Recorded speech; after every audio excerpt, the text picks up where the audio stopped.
glad you're here.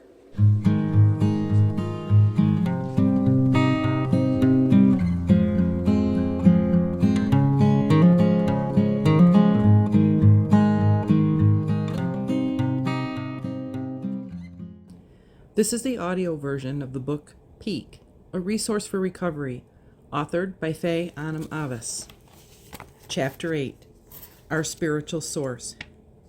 In the last chapter, I looked at 3 aspects of powerlessness in the life of an estranged parent: the mystery of estrangement, a lack of control, and the finite parent. There is a 4th, the powerlessness of a parent to deal with all the impacts of estrangement on their own. The impacts of parental estrangement can be profound. Sleeplessness saps energy. Confusion paralyzes decision-making. Self-doubt erodes confidence. Sadness overwhelms any sense of joy or purpose. Guilt and shame undermine the self-worth required to exercise, eat well, and take other measures of self-care. Physical symptoms such as headaches, stomach problems, or body aches become excuses to avoid important activities or relationships. At their most severe, estranged parents can feel like they are going crazy or losing control of their lives. That's because they are.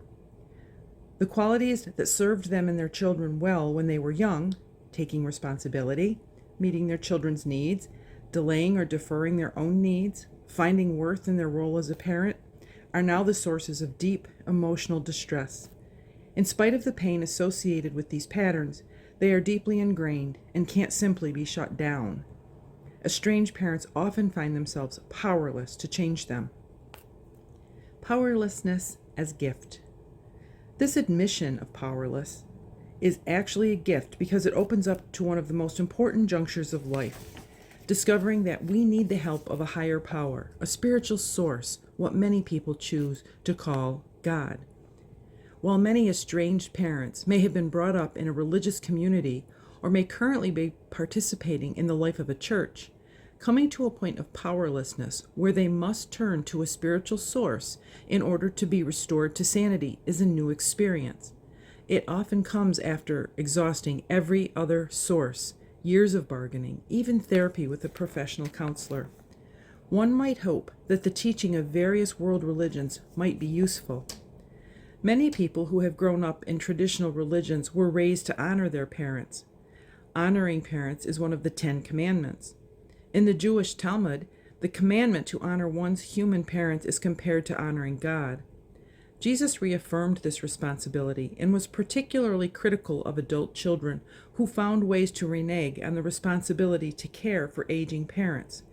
The Apostle Paul writes, "Children, obey your parents in everything, for this is your acceptable duty in the Lord." The Quran frequently orders kind treatment for parents.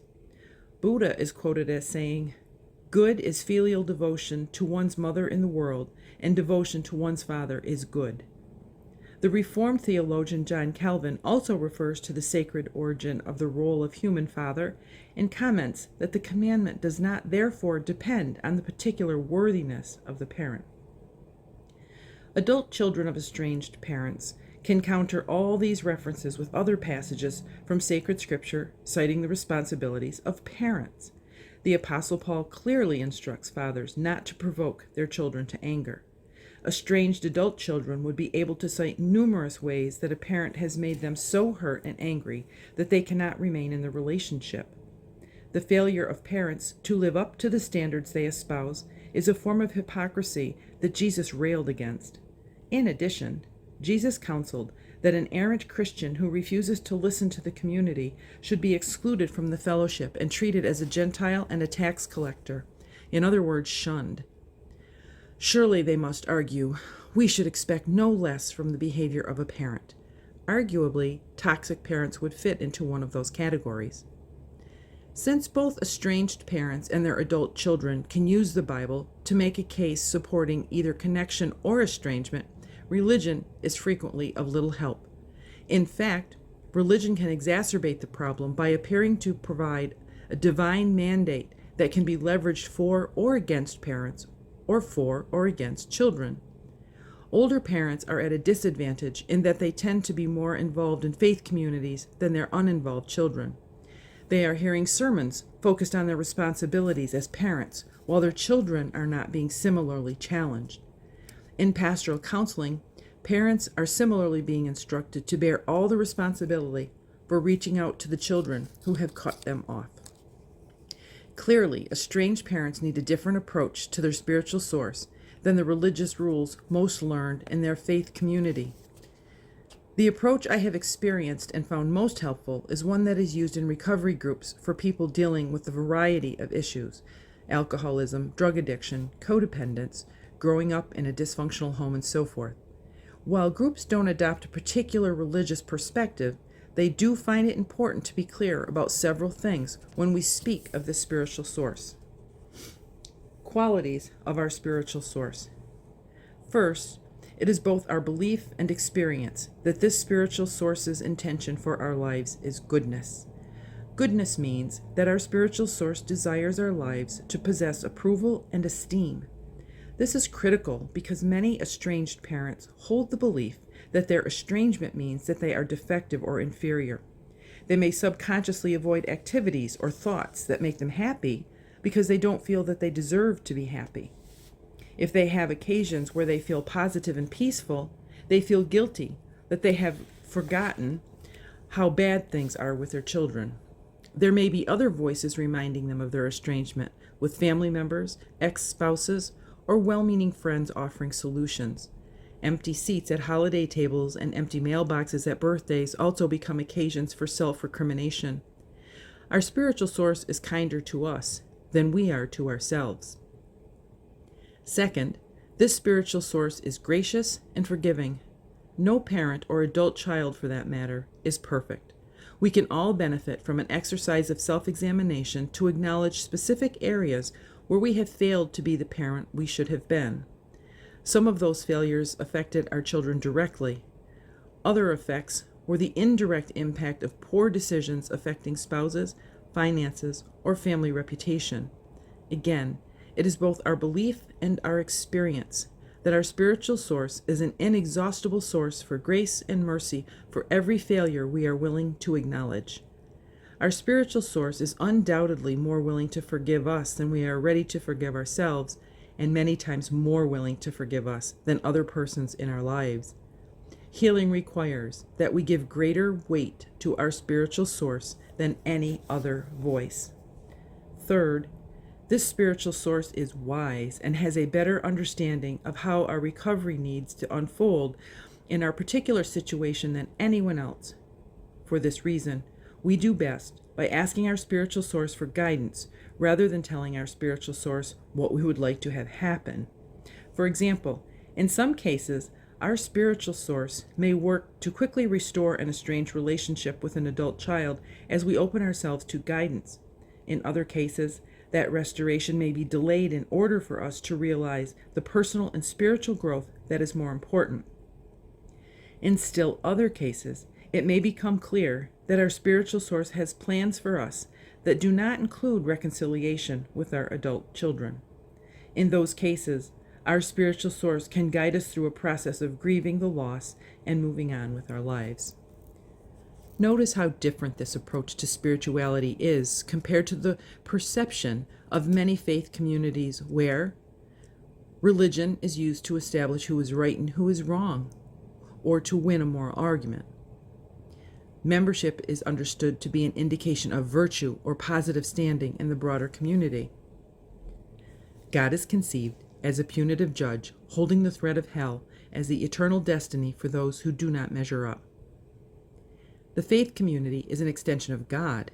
If the faith community rejects you, God probably does as well. Asking for help. Key to the entire process is sincerely asking our spiritual source for help.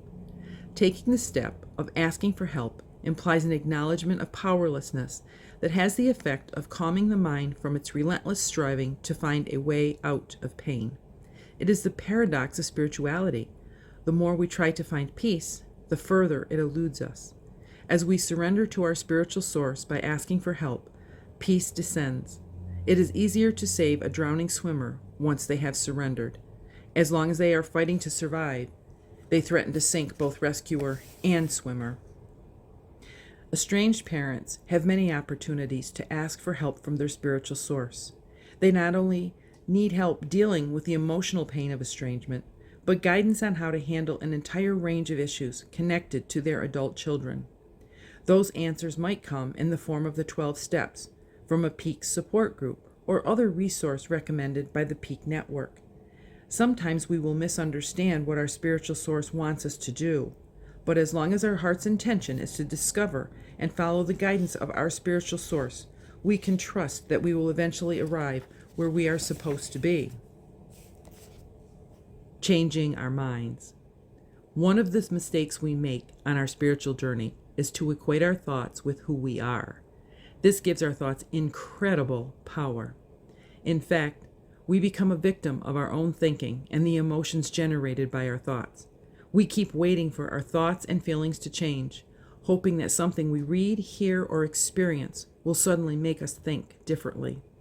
In reality, we are not our thoughts. We think our thoughts.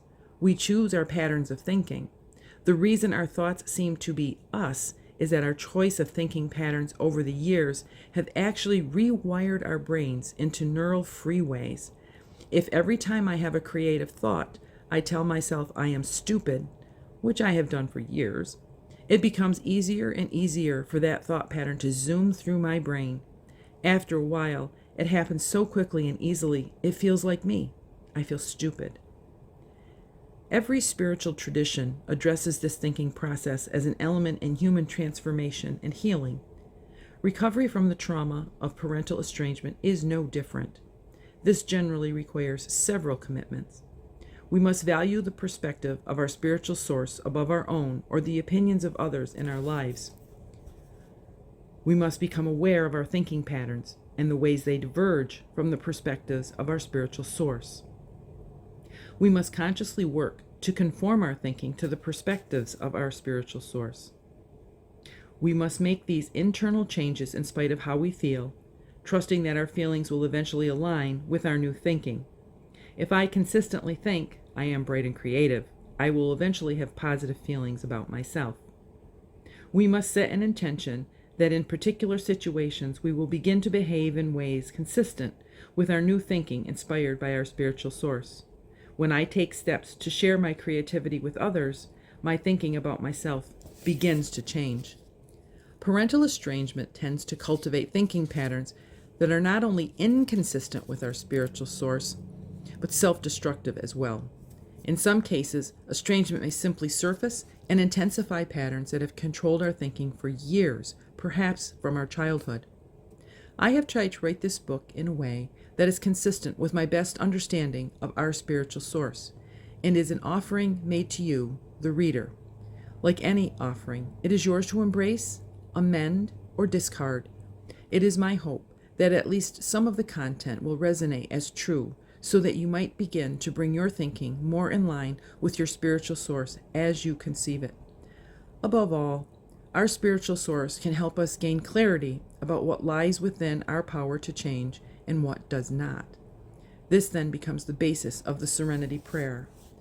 God, give us the serenity to accept the things we cannot change, the courage to change the things we can, and the wisdom to know the difference. Questions for reflection and discussion. How difficult is it for you to ask for help? Write about a time in the last week when you asked someone to help. How were the teachings of your faith community helpful, unhelpful, or irrelevant to your experience of parental estrangement? Which of the thoughts about yourself or the estrangement from your adult children diverge the most from the perspectives of your spiritual source as you understand it? What steps can you take to begin to conform your thinking to that of your spiritual source? What steps can you take to begin to conform your behavior to your new thinking? If you are using this book in a group discussion, what did you gain from hearing others speak, or from speaking? This is the end of Chapter 8. Thank you for sharing time with us. If you would consider sharing this with someone who needs it, that would be wonderful.